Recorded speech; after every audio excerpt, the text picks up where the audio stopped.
పార్వతీపురం మన్యం జిల్లా పాలకొండలోని ఎస్వీడి కళ్యాణ మండపంలో ఎన్టీఆర్ జీవిత చరిత్ర గురించి రాసిన విశ్వతేజం పుస్తక ఆవిష్కరణ కార్యక్రమం జరిగింది. పుస్తకాన్ని కనపాక చౌదరి నాయుడు రాశారు. ఈ కార్యక్రమంలో ముఖ్య అతిథులుగా కిమిడి కళా వెంకట్రావు, నిమ్మక జయకృష్ణ హాజరై పుస్తకాన్ని ఆవిష్కరించారు. టీడీపీని ఎన్టీఆర్ స్థాపించి ఎంతో మందికి రాజకీయాల్లో రాణించేందుకు అవకాశం కల్పించారని కొనియాడారు.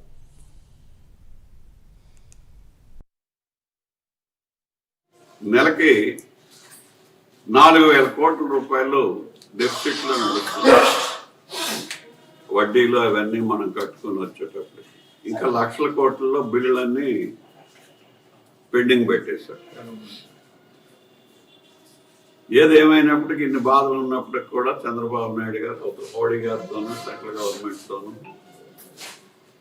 మరి కూటమిలో ఉండడం వలన మన ఆంధ్రప్రదేశ్లో వచ్చేటటువంటి 22 సీట్ల వల్ల అక్కడ గవర్నమెంట్ కూడా ఉంది కాబట్టి కూటమి ఎంతో ఉపయోగపడింది.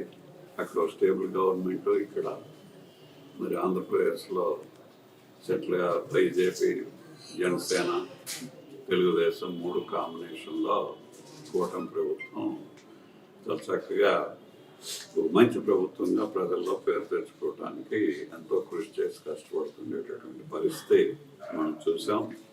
ఇది కొనసాగుతుంది. ఇంకా సిలిండర్ ఇచ్చాం.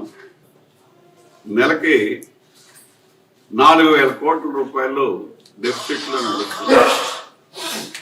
వడ్డీలు అవన్నీ మనం కట్టుకుని వచ్చేటప్పుడు ఇంకా లక్షల కోట్లలో బిల్లులన్నీ పెండింగ్